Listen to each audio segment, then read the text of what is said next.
Good morning बच्चों। सर्वांग समता कसौटियों में ये लास्ट आपके पास सर्वांग समता नियम है, RHS सर्वांग समता नियम। ठीक है, इससे पहले आपने कौन कौन से पढ़े हैं? SSS सर्वांग समता नियम, SAS सर्वांग समता नियम और ASA सर्वांग समता नियम। ये तीन आप पहले पढ़ चुके हैं। आज हम पढ़ेंगे RHS सर्वांग समता नियम।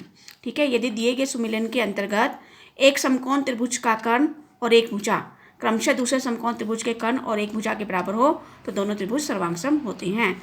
ये जो RHS सर्वांग समता नियम है ये लगता किस में है? समकोण त्रिभुजों में लगाते हैं हम इसको। किसमें? समकोण त्रिभुज। यदि हमारे पास समकोण त्रिभुज गिवन हो तो हम क्या करते हैं? RHS सर्वांग समता नियम का प्रयोग करते हैं। किस चीज़ के लिए? दो त्रिभुजों को सर्वांगसम दिखाने के लिए।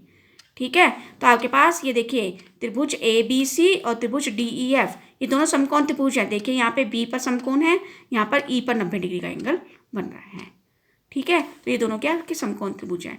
तो इसमें RHS सर्वांग समता नियम में हमको सिर्फ दो चीज़ें बराबर बतानी है। ठीक है, और इससे पहले जो हमने सर्वांग समता नियम पढ़े हैं तो उसमें या तो तीनों भुजाएं थी, या एक कोण दो भुजाएं थी, या दो कोण एक भुजाएं थी। ठीक है, तीन चीज़ें प्रयोग की थी। यहाँ पे हमने क्या करना है? सिर्फ दो भुजाओं का ही प्रयोग करना है। एक तो कर्ण तो इसमें बराबर होना ही होना चाहिए, तो ये आपका कर्ण हो गया, दोनों 3.5 सेंटीमीटर ये दोनों कर्ण है इसमें। ठीक है, और बाकी जो दो भुजाएं कर्ण के अलावा क्या हो गया? ये हो गया आधार और लंब हो गया, यहाँ पे भी आधार और लंब। तो उनमें से किसी एक भुजा को बराबर दिखाना है। क्लियर हो गया? अब कर्ण कैसे पता चलेगा?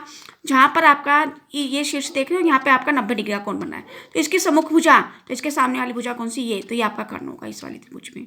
ठीक है, इसी तरह से इस वाली त्रिभुज में 90 डिग्री का कोण कहाँ बन रहा है? इस शीर्ष पर बन रहा है, शीर्ष E पर बन रहा है, ये आपका 90 डिग्री का कोण है। तो इसकी सम्मुख भुजा मीन्स सामने वाली भुजा कौन सी आपके पास? ये CD है, तो ये आपका कर्ण हो गया। तो ये कर्ण हो गया आपके। ठीक है, उसके अलावा ये जो दो बाकी बची हुई भुजाएं हैं इनमें से कोई एक भुजा आपने बराबर दिखानी है।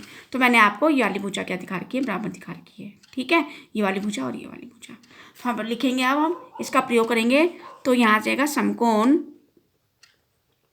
त्रिभुज ABC में ABC तथा समकोण त्रिभुज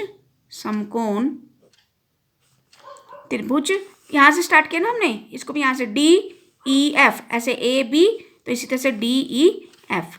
समकोण त्रिभुज DEF में क्या क्या बराबर है? कर्ण क्या यहाँ पे? AC या CA लिखेंगे तो यहाँ से स्टार्ट करेंगे, यहाँ से स्टार्ट करें तो यहाँ पे भी यहाँ से स्टार्ट करना है। अगर मैं ऊपर से लिखना शुरू करी तो यहाँ पे भी ऊपर से लिखना शुरू करेंगे भुजा को। ठीक है, तो मैंने लिखा CA बराबर, अब मैं क्या लिखूंगी? FD लिखूंगी इसको। FD बराबर कितना है? 3.5 सेंटीमीटर। फिर दूसरी भुजा कौन सी दिखाई? मैंने ये वाली बराबर दिखा रखी है, तो यहाँ से आ जाएगा CB बराबर, यहाँ से फिर यहाँ से स्टार्ट करेंगे, यहाँ क्या आ जाएगा? FE बराबर क्या? 3 सेंटीमीटर है। ठीक है, इसलिए त्रिभुज ABC सर्वांगसम है आपके त्रिभुज किसके? DEF के। किस नियम के द्वारा? RHS सर्वांग समता नियम के द्वारा, सर्वांग समता नियम द्वारा। ठीक है, RHS का मीनिंग समझना चाहते हो? क्या है RHS का मीनिंग? R का मतलब right angle, right angle means समकोण। ठीक है, यहाँ पे समकोण बन रहा है ना आपका ये। ठीक है, H means hypotenuse, hypotenuse means आपके पास क्या आएगा? कर्ण आएगा। क्या आएगा? कर्ण होगा। ठीक है, S मीन्स साइड, कोई एक साइड को आपने क्या करना है? बराबर दिखाना है।